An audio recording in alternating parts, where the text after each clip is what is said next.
말씀 가지고 주님의 고난 이런 제목으로 같이 은혜를 나누려고 합니다. 중국의 인구는 2018년 통계로 14억 1,545,928명이라고 합니다. 14억인 겁니다. 실제로는 최소한 여기에 1억을 더해야 된다고 합니다. 저도 중국 선교 다니면서 이런 분들을 참 많이 만났는데 머태통이 공산주의 혁명을 일으킨 후에 한 가정에 한 자녀만 낳으라 이런 명령을 내립니다. 공산주의는 그 논리가 모든 것이 다 물질입니다. 사람도 한 물질로 취급합니다. 임신되는 자녀들을 어떻게 하라는 말일까? 마치 공장에서 물건을 만드는데 생산을 조절하듯이 자녀들도 한 가정에 한 명만 낳으라는 겁니다. 이게 얼마나 무섭냐면요. 두 번째부터는 호적에 등록이 안 됩니다. 저도 이런 사람 많이 만났습니다. 호적에 등록이 안 되면요. 학교 못 갑니다. 병원도 못 갑니다. 여권도 없습니다. 취직도 못 합니다. 그야말로 완전히 자연인으로 사는 겁니다. 이런 사람들이 사고를 당해서 죽어도 보상도 받을 수 없습니다.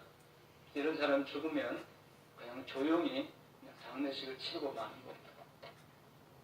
이런 사람들이 결혼을 할 수도 있습니다. 등록이 없는 결혼. 그리고 그 자녀를 낳으면 어떻게 될까요? 분명히 아빠 엄마가 살아있는데도 아빠 엄마는 없는 부모라 다름없습니다. 적어도 이런 인구가 전국에는 1억 이상 된다는 겁니다. 지난 주간에 목사님들하고 모임이 있어서 그 모임에 갔는데 한 목사님이 이야기를 하시는데 20년 전쯤 중국 선교를 막 시작했을 때 그때였을 때 한 중국 가정교회 지도자를 만났다는 겁니다. 근데 그 집을 갔더니 자녀가 4명이 있더라고요. 첫째는 아들입니다. 그래서 이 아들은 등록이 됐습니다. 밑으로 셋은 딸인데 등록이 안 되는 겁니다. 그래서 그때 그 딸들이 중고등학생도 지나고 거의 청년대가 됐는데 등록이 없는 겁니다. 취직도 할 수 없고 그냥 버젓이 살아있는데도 아무것도 할 수 없는 겁니다. 근데 이 애들이 너무 이쁘고 또 아주 재능도 많아가지고 이 한국 목사님들이 데리고 나오고 싶은데 길이 없는 겁니다. 여권을 만들 수가 없으니까 비행기를 탈 수가 없죠. 한국에 데리고 와도 신원조회가 안 되니까 어떻게 해줄 수가 없는 겁니다. 얼마나 비참합니까? 얼마나 절망하겠어요. 그 본인들은 살아도 사는 게 아니잖아요. 근데 이들에게 신랄 같은 희망이 있습니다. 뭐냐면요. 뒷돈을 대가지고 불법으로 등록을 하는 겁니다. 근데 그때 당시에 한 명당 2천만 원. 그때 당시에 교회 하나 세우는데 200만 원, 300만 원이었습니다. 그러니까 교회 10개, 집 수십 채 그 살 돈을 가져야 한 명 등록을 뒷거래를 해서 할 수 있는 겁니다. 여러분 오늘 신분증 있으시죠? 감사하시기 바랍니다. 여권 있잖아요. 마음껏 여행할 수 있잖아요. 돈이 없지만 돈만 있으면 마음껏 여행하죠. 얼마나 우리는 지금 행복하게 은혜 가운데 살고 있는지 모릅니다. 우리는 이 땅에서 대한민국 국민이라는 이 신분증을 가지고 있습니다. 그래서 이 신분증이 있기 때문에 은행 통장도 만들 수 있고 여권도 만들 수 있는 겁니다. 병원 치료도 받을 수 있습니다. 사고가 나면 보상도 받을 수 있고. 여러분 이 땅에서 대한민국 국민으로 등록이 되어 있는데 그러나 하늘나라 천국 백성으로 등록되어 있습니다. 이 땅에서는 대한민국 국민으로 등록되어서 자유롭게 살 수 있지만 우리 지금 외국에서 한국에 돈 벌는 사람들 많잖아요. 그 중에 불법 체류자도 많습니다. 저 남양에 가면 불법 체류자들 잡아다 거기에 가두는 교도소가 있습니다. 거기다 가둬놨다가 출국시키는 겁니다. 그들은요, 대한민국에서 거주하는 이 영주권 이거 받으려고 얼마나 힘든지 모릅니다. 뭐 딸들도 지금 캐나다에서 아내도 내려 공부를 하는 거 영주권 받으라. 여기서 대학 다 졸업했는데 거기 가서 영주권 받아 또 거기서 살기 위해서 공부를 지금 하고 있는 거. 우리가 이 땅에서는 이렇게 어느 나라에 등록을 해서 살 기회가 있습니다. 그리고 등록을 하면 많은 혜택을 받습니다. 그런데 천국에 하늘나라에 내 이름이 등록되어 있는 거. 여러분의 이름이 하늘나라의 천국 백성으로 등록되어 있습니까? 천국에 등록되지 못하면요, 많은 것을 누릴 수 없습니다. 죽음 위에 천국에 가서 누릴 수 없는 것, 그것뿐만 아니라 이 땅에 사는 동안에도요, 하나님이 주시는 엄청난 축복들을 받을 수 없습니다. 여러분, 아무리 미국을 손가락질하고 욕하고 해도요, 미국을 세계 누구도 덤비지 못하잖아요. 왜 미국 이렇게 복을 받는다 하십니까? 그들이 지금은 이민자들이 3억 이상 돼서 종교도 혼탁하고 뭐 총기 사고도 많고 하지만, 그러나 미국의 뿌리는 기독교입니다. 신교들이 세운 겁니다. 그래서 미국의 대통령은요, 당선되려면 기독교를 찾지 못하면 당선될 수 없습니다. 뿌리가 하나님의 복이 있기 때문에 유럽 공동체가 꼼짝 못하잖아요. 중국 15억이 있어도 미국에서 압력을 넣으니까 꼼짝 못하잖아요. 이런 하나님의 놀라운 복이 있습니다. 이게 하늘나라 백성으로 등록되어 있는 자들에게 주시는 복입니다. 오늘 우리가 읽은 말씀은 바로 내 이름이, 그리고 우리 사랑하는 자녀들이 하나님의 복을 받을 수 있도록 하늘나라의 백성으로, 천국 백성으로 등록될 수 있는 길을 지금 말씀하는 겁니다. 구약은 바로 구주이신 메시아이신 예수 그리스도가 이렇게 오실 것이라는 것을 예언한 말씀입니다. 많은 선지자들이 예수님에 대해서, 메시아에 대해서 예언을 했습니다. 메시아는 유대 땅 베들레헴에 태어나실 것이다. 여러 가지로 예언을 했습니다. 그런데 오늘 이사야는 그 메시아는 이 땅에 어떤 모습으로 와서 얼마나 큰 고통을 당하고 그분을 통해서 어떤 길이 열릴 것인가를 말씀하고 있는 겁니다. 그래서 성경 66권에 가장 중요한 구약과 신약 하면은, 신약에는 요한복음 3장 16절이고 구약에는 이 이사야 53장입니다. 이사야 53장만 우리가 확실히 믿으면 구원받을 수 있는 거. 사도행전 8장에 보면요, 거기 구원받는 사람들이 나오는데, 에티오피아, 저 아프리카에 국고를 맡은 국무총리 아니면 재무장관이 구원받습니다. 근데 그때 당시 신약성경 없었습니다. 근데 그 재무장관이 어떻게 구원받느냐, 이 이사야 53장 이걸 읽는데 무슨 뜻인지 모르는 거.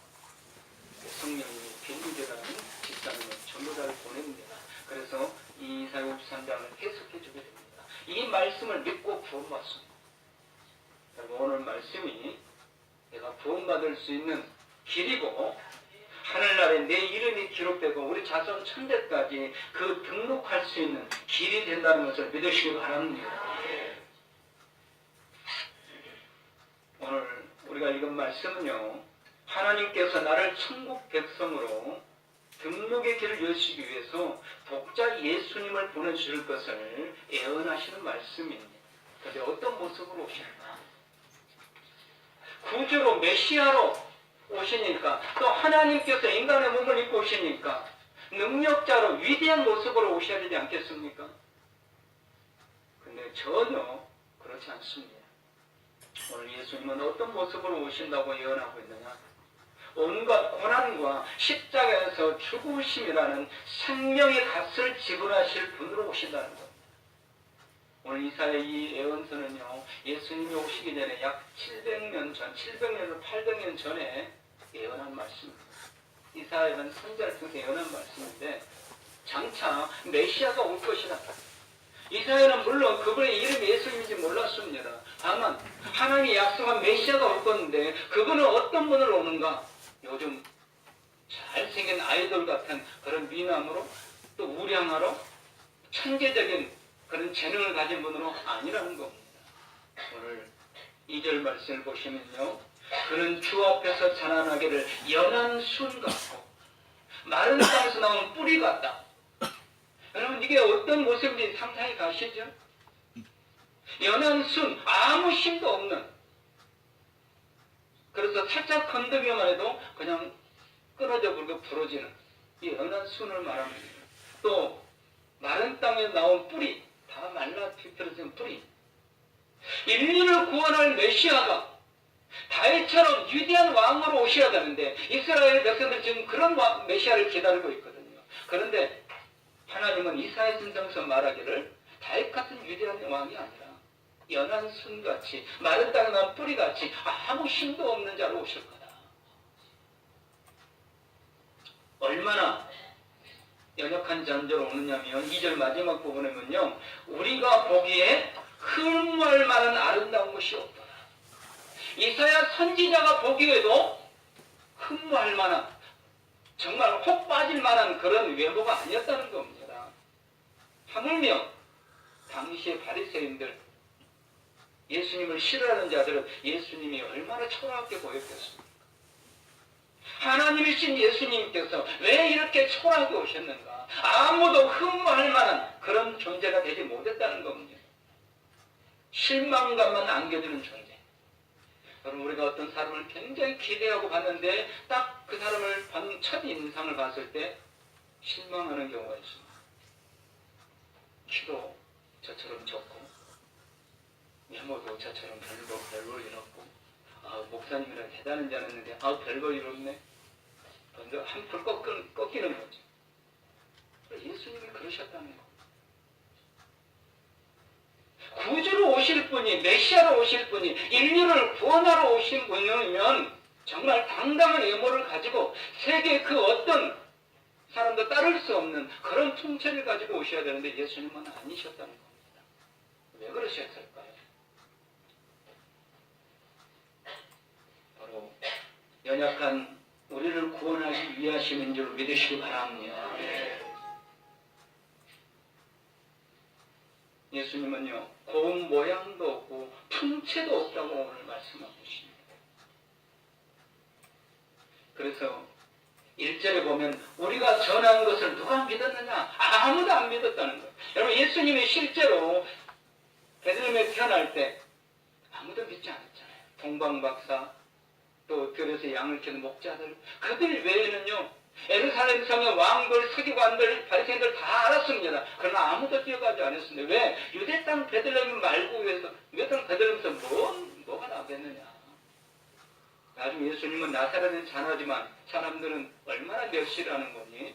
나사렛에서 무슨 선한 것이 나겠느냐? 나사렛은 동네는요 2주촌이었습니다. 그래서 그 동네는 조금 양아치들, 그런 사람들이 모여 사는 곳입니다. 그러니까 나사렛에서 메시아가 나왔다고 하니까 사람들이 무슨 나사렛에 선한 것이 나겠느냐? 거기 별 볼 없는 양아치들이 사는 미국의 슬램가에서 마치 메시아가 태어났다고 믿지 않듯이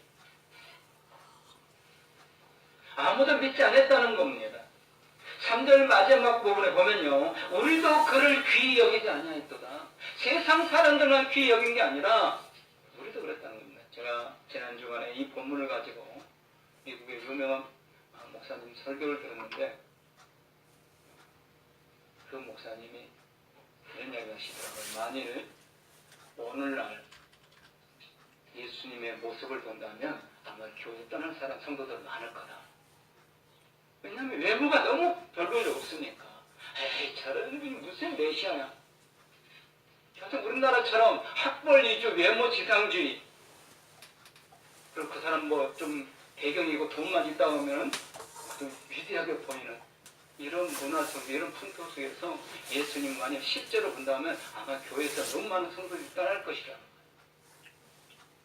예수님은 메시아신데요, 구주신데 이렇게 초라하게 존경할 만한, 흠모할 만한 모습 하나도 없이, 즉 사람의 마음을 끌만한 모습이 하나도 없었다는 겁니다.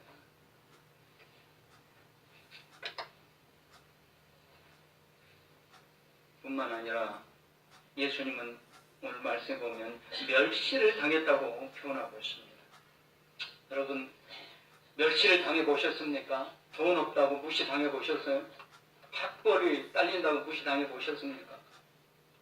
그 비참한 마음, 멸시를 당하고 눈앞에서 사람 세워놓고 바보 만드는 그 멸시와 무시를 당한다면요, 견딜 수 없는 겁니다. 예수님은 하나님이신데 바로 이런 멸시를 당했다는 겁니다. 간고를 많이 겪었다, 슬픔을 아는 자가 되었다는 겁니다. 또 질고를 아는 자, 여기 질고는 질병을 말합니다. 여러분, 우리가 아픈 거, 몸이 아픈 분이 본인밖에 몰라요. 남편이, 아내가 아무리 옆에서 위로하고 이해해 주는 것 같지만 본인밖에 모릅니다. 근데 예수님은 그 모든 질병들, 아픔을 다 아신다는 겁니다. 직접 겪으신 것처럼 다 아신다는 겁니다. 왜 예수님이 그렇게 질병의 고통을 당하셨을까요? 바로 오늘 질병 당하는 자들, 고통 당하는 자들을 치료해 주시기 위함인 줄 믿으시기 바랍니다. 그러니까 말씀을 드리겠지만, 그래서 주님의 고난을 믿는 자는요, 다 치료받는 겁니다. 또한 그 누구에게도 귀히 여김을 받지 않았고요, 그 누구도 알아주지 못했습니다. 뿐만 아니라 예수님을 향해서 사람들이요, 얼굴을 가렸다고 했습니다. 당시에 얼굴을 가리고 외면하는 사람들 어떤 사람이냐면 나병 환자나 종교적으로 부정한 사람, 이런 나병 환자나 종교적 부정한 사람 보면 사람들이 얼굴을 돌리고 외면하고 지나갔습니다. 나병 환자가 얼마나 끔찍한가 아시죠? 아마 우리도 고개 들어 쳐다보고 싶지 않을 겁니다. 근데 예수님을 그렇게 바라봤다는 겁니다. 예수님이 병을 고쳐주고 예수님이 기적을 일으켜 주시는데도 그 체험한 사람들이, 자기 병을 고침받은 사람들이, 오병의 기적을 체험한 사람들이 예수님을 멸시를 합니다. 얼굴을 외면했다는, 돌렸다는 겁니다. 사람을 앞에 두고 고개를 돌려 외면하는 건 정말 수치스러운 일입니다. 우리는요, 얼굴 이렇게 눈이 마주쳤는데 웃지도 않고 인사도 안 했다. 그러면 어때요? 가슴이 서늘해지잖아요. 내가 뭘 잘못했나. 겉으로 나온 말 안 해도 그날부터 마음속에 이제 응어리가 지기 시작하는 거죠. 예수님은 이런 고통을 다 당하셨습니다. 예수님의 이런 고통을 다 당하셨기 때문에 오늘 이런 고통을 당하는 자들을 예수님은 위로해 줄 수 있고 치료해 줄 수 있고 만져주실 수 있는 겁니다. 예수님이 이런 고난을 당하신 것은 오늘 우리를 그런 고난 속에서 구원해 주시기 위해서, 우리가 당할 멸시, 우리가 당할 침뱉음, 예수님이 대신 당해 주시는 겁니다. 믿으시기 바랍니다. 예수님의 고난의 마지막 절정은 십자가에 달려서 죽으시는 겁니다. 예수님이 십자가에 달려 죽으신 거, 여러분 간단한 것 같죠? 이제 이번 주부터 고난 주간이 되면은 많은 교회들이 실제로 십자가를 지고 연극을 하기도 하고 또 성극을 하기도 합니다. 실제로. 그런데 예수님이 달리신 이 십자가의 고난은요, 지금 우리가 흉내내서 될 만한 그런 게 아닙니다. 예수님 머리에 가시 멸관을 쓰는데요, 그 가시는 그 사막에 있는 가시인데 길이도 큰 대못만 합니다. 그리고 그 끝이 송곳처럼 날카롭고 잘 부러지지도 않는다고 합니다. 그걸로 둘둘 몰아가지고 면류관처럼 모자를 만들어서 머리에 눌러 씌운 겁니다. 어떻게 되겠어요? 산을 파고 들어가서 뼈를 쑤시는 겁니다. 우리는 장미까지 살짝 스치기만 해도 엄살 좀 많은 사람들은 그 자리에서 죽었다 살아나죠. 얼마나 아픈데. 예수님은 머리에서, 그러니까 그게 머리에 눌러 쓰자마자 피가, 그 가시에서 피가 막 주룩주룩 흐르기 시작하는 거예요. 그리고 십자가에 나무 형표를 맞아놓고 예수님을 두 손을 못을 박고 또 다리에 못을 박고 그리고 그 십자가를 이제 이렇게 세워놓습니다. 여러분 누워있어도 이 힘든 고통인데 이걸 세워놓으면 어떻게 되겠어요? 다 찢어지는 겁니다. 손이 찢어지고 다리 찢어지고 몸이 무거우니까 점점 처지죠. 그걸로 끝나지 않습니다. 옆구리에 창을 찌릅니다. 그래서 옆구리에서도 물과 피가 쏟아집니다. 예수님의 이 고난이 십자가에서 당하신 이 고난만도 너무 끔찍해서 사실은 우리가 쉽게 믿어지지 않습니다. 그러나 예수님이 당하신 이 고난 어느 하나도 거짓말도 없고 꾸며낸 것도 없습니다.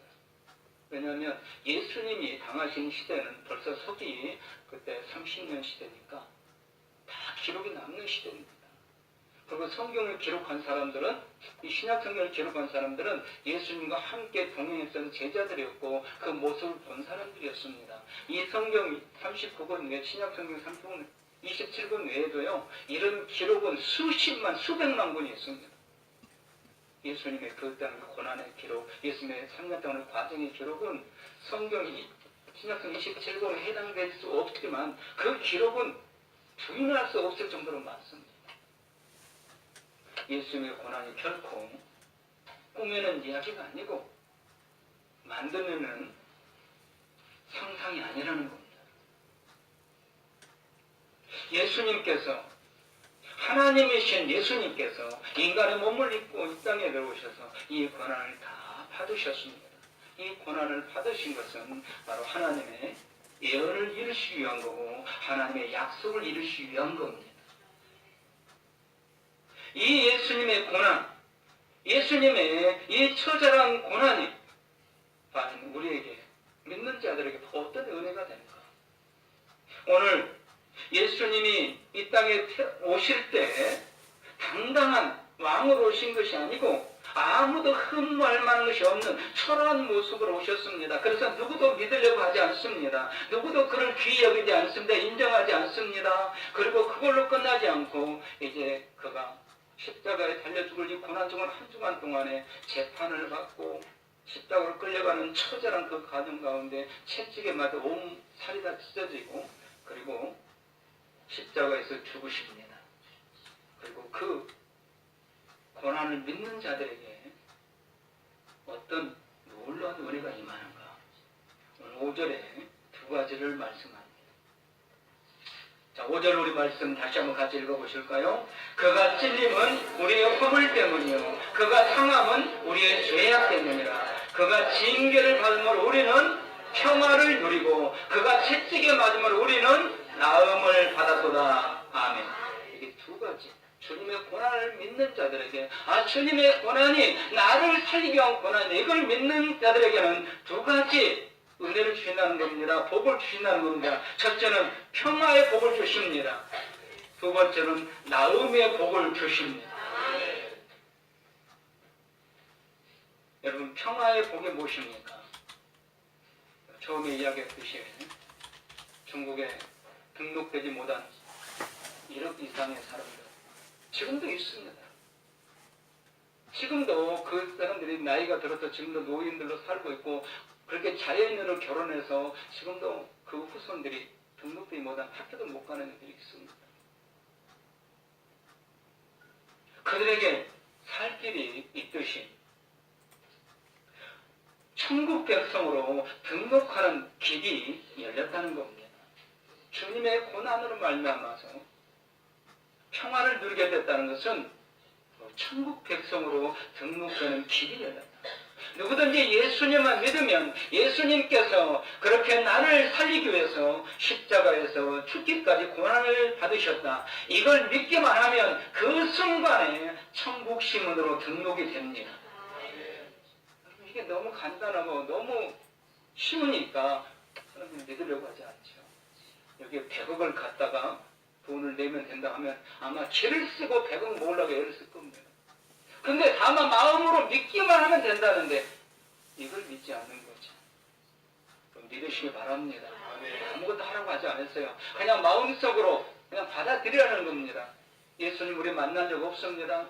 예수님 본 적 없습니다. 그러나 하나님께서 말씀을 통해서 우리에게 보여주십니다. 그냥 이 사실 그대로 믿으시기 바랍니다. 받아들이시기 바랍니다. 그러면 내가 진심으로 받아들이는 그 순간에 내 이름이 하늘나라에 등록된다는 거예요.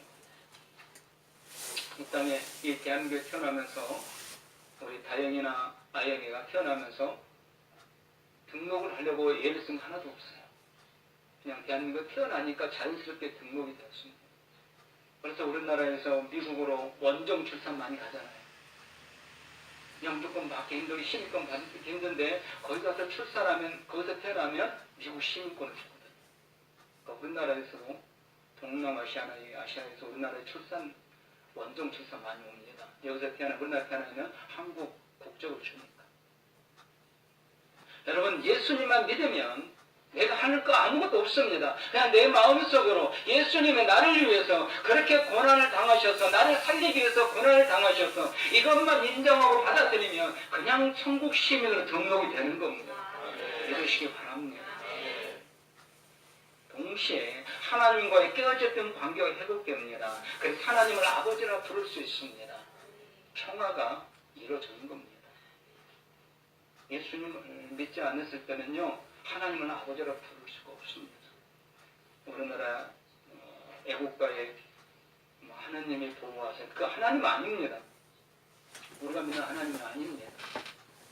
그 미신입니다. 그냥 옛날 조상대대로 하늘님 했던 막연히 어떤 신이 있겠지 했던 그런 신에 불과합니다.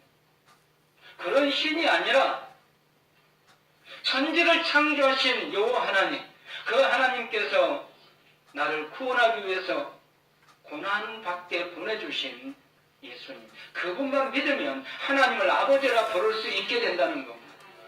화목이 이루어지는 겁니다. 평화가 유지되는 겁니다. 그래서 누구든지 예수를 믿으면 이제 하나님을 뭐라고 불러요? 아버지라 부르는 겁니다. 아버지. 하나님을 아버지라 부르는 순간 하나님이 주시는 평화가 있습니다. 하늘에서 내려오는 평화가 있습니다. 어떤 상황, 어떤 어려움, 어떤 극한 고난 속에서도 찬송을 부르며 감사할 수 있습니다. 오늘 이 평화의 복을 누리시기를 주님의 이름으로 축복합니다.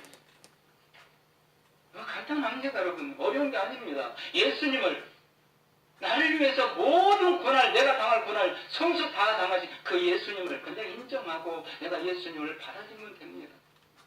예수님이 나를 위해서 그렇게 모든 고난을 당하고 십자가에서 죽기까지 주셨다. 이것만 믿으면 하나님을 아버지라 부를 수 있게 된다는 겁니다. 그러면 하나님께서요, 신령한 평화의 복을 주십니다. 그래서 믿음을 가진 사람들은요, 늘 웃을 수 있고 늘 감사할 수 있고.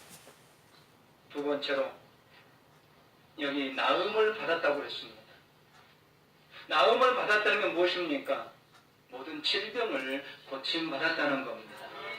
모든 약함을 치료받았다는 겁니다. 오늘 분명하게 예수님은 말씀하고 있습니다. 그가 채찍에 맞음으로 우리는 나음을 받았도다. 모든 질병이 치료받았다는 겁니다. 여러분 믿으시기 바랍니다. 그래서 병원에 가지 말라는 게 아닙니다. 하나님이 치료해주는 방법은요, 기도해서 치료해주는 방법도 있고 병원에 가서 좋은 의사 만나고 좋은 약 만나서 치료해주는 방법도 있습니다.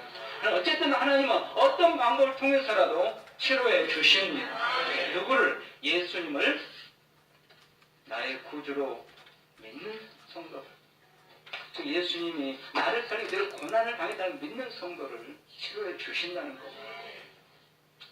남미 아르헨티나에 부에노스아이레스라는 교회를 담임하는 후안 까를로스라는 목사님이 있습니다. 한 번쯤은 이분 목사님 이름을 들어봤을 분도 있을 건데, 이분요, 이 편두통 때문에 얼마나 고통을 당하냐면 설교하다가 그냥 편두통 때문에 쓰러지는 겁니다. 그러면 병원에 실려가야 됐습니다. 이게 수십 년 동안을 그렇게 해온 겁니다. 근데 방법이 없는 겁니다. 병원에서 안 되고 약도 안 되고. 근데 어느 날 성경을 읽는데, 골로새 2장 13절을 읽는데 가슴에 팍 와서 박히는 겁니다. 하나님이 그와 함께 살리시고 우리의 모든 죄를 사하시고 그동안은 많이 읽었던 말씀인데 그날은 이상하게도 이 말씀이 가슴에 와서 박히는 겁니다. 하나님이 그와 함께 살리시고 그가 누구냐는 거죠. 예수님인 줄 믿으시기 바랍니다. 예수님이 고난당하신 그 예수님과 함께 살리시고 그 예수님으로 말미암아 우리의 모든 죄를 사하셨다. 이게 가슴에 와 닿는 거예요. 하나님 앞에 엎드렸더니 하나님이 책망을 하더는 거예요. 네가 누구냐? 네가 누구냐? 너 때문에 내가 너를 용서하고 치료해주는 게 아니라 네가 무엇을 해서 네가 기도했기 때문에 내가 너를 치료하고 용서해주는 게 아니다. 예수 그리스도의 피 때문이다. 하나님이 이런 책망을 마음속에 주시더랍니다. 그 순간 3주 후에 그의 편두통은 깨끗이 사라졌다고 합니다. 그래서 지금까지 편두통이 없습니다. 그리고 그분이 쓴 책이 제자입니까? 이런 책입니다. 세계 50개국 이상의 나라로 번역된 경건서적입니다. 여러분, 예수님의 고난을, 나를 살리시는 고난을 믿으시기 바랍니다. 그러면 하나님과 화목이 이루어집니다. 그래서 하나님께 주시는 신령한 평화가 있습니다. 어제까지는 돈이 없어서 정말 돈 없는 것 때문에 너무너무 힘들고 고통스럽고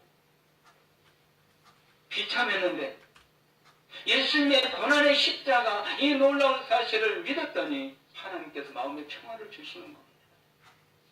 어제까지는 질병 때문에 이 아픔 때문에 고통을 당했는데 예수님의 십자가의 그 고난을 믿었더니 나를 위한 고난을 믿었더니 주님께서 깨끗이 치료해 주시더라는 겁니다.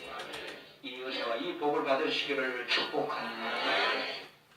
그런데 아무나에게 이런 복이 임하는 것은 절대로 아니라는 거죠.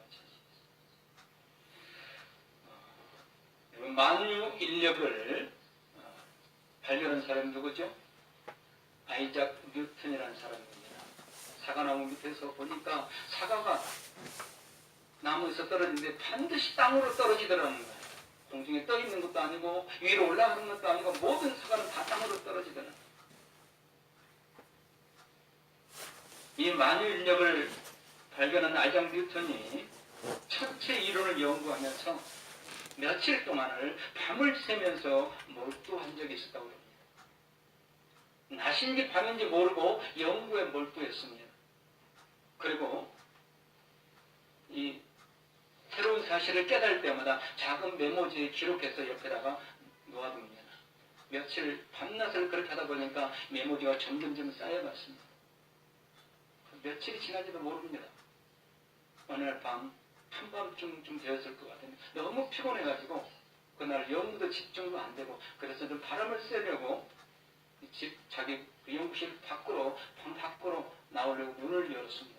그때 늘 주인 곁에 앉아있던 그 개가 늘 주인 옆에 앉아서 주인 연구하면 그 옆에 앉아서 늘 주인과 함께했던 개가 주인이 나가니까 자기도 주인을 따라 나가려고 벌떡 일어서면서 그냥 꼬리로 세상을 탁 쳤습니다. 그 순간 그 쌓아놓은 메모지 옆에 놓았던 촛불이 넘어져서 메모지에 불이 붙고 만 겁니다. 여러분 이런 경험 해보셨습니까? 며칠인지도 모르게 밤도 낮도 없이 그걸 연구해서 적어놓은 그 메모지가 순간적으로 불에 확 담근 겁니다. 그래서 빨리 뛰어서 껐지만 이미 잿더미가 되고 만 겁니다. 저도 설교 준비가 유난히 잘 된 날이 있어요. 옛날에는 저는 전사실은 다 노트가 적었습니다. 제가 전사대 설교 준비한 노트가 이렇게 있는데 지금은 컴퓨터로 하죠. 잘 되는 날은 신나가지고 막 합니다. 근데 너무 기분 좋아가지고 종료를 딱 눌렀는데 저장이 안 된 겁니다. 내가 우리 집사람한테 그러면 나 미칠 것 같다. 다시 떠오르지도 않습니다. 그러면 성령님이 이제 알아서 하세요. 그러는데 또 하면 되더라고요. 근데 뉴턴은 마음이 어떻게 했어요? 그 며칠 동안을 싸우는 경우에 한순간에 불에 탔는데 너무너무 막 화도 난 거죠. 근데 개를 보니까요. 개가 꼬리를 살랑살랑 흔들고 있는 거예요. 있을까요? 없을까요? 없겠죠. 아무도 모르는 계획을 못한. 그러니까 이 뉴턴이 이 계획에 이렇게 이야기했습니다. 너는 내가 한 일을 도무지 알지 못할 것이다. 그럼 우리가 하나님 앞에 지금 그러고 있는 겁니다. 이 개가 지금 무슨 잘못을 했는지 무슨 짓을 했는지 모르고 있는 거예요. 오늘 우리가 하나님 앞에 죄를 지으면서도 무슨 하고 모르고 있는 거예요. 그리고 그 심각성, 뉴턴이 연구한 모든 그게 다 날아가고 했는데 이 개는 모르고 여전히 꼬리를 살랑살랑하면서 주인의 옆에 있는 겁니다. 오늘 우리가 지옥에 들어갈 그 비참한 결과를 모르고 지금 있는 우리의 모습을 지금 상상해 보시기 바랍니다. 여러분, 누구든지 이 땅에 한 번 왔던 인생은 반드시 죽습니다. 전과 동시에 구원받지 못하면 천국, 지옥밖에 없습니다. 다른 길은 없습니다. 이 심각성을 아는 사람은 예수님의 이 고난의 십자가를 붙들 수밖에 없습니다. 이런 성도에게는 반드시 신령한 평화의 은혜가 임합니다. 나음의 복이 임합니다. 그러나 죄의 심각성, 그리고 그 결과의 심각성, 지옥이 어디 있느냐 받아들이지 못한 그런 사람들은요, 예수님의 고난이 자기와 아무 상관이 없겠지. 이런 사람은 평화도 없습니다. 나음도 없습니다. 말씀을 마칩니다. 주님의 고난에 동참한다는 것, 구호로 되는 게 아닙니다. 주님의 고난을 알고 주님의 그 고난에 동참한다는 것은 나의 죄의 결과가 지옥이라는 심각성을 먼저 알아야 됩니다. 내 죄의 결과는 지옥이다. 영원한 형벌이다. 영원한 불구덩이 속에서 고통이다. 빠져나올 길도 없다. 이 심각성을 알아야 한다는 겁니다. 그리고 우리 주님의 사랑을 알아야 됩니다.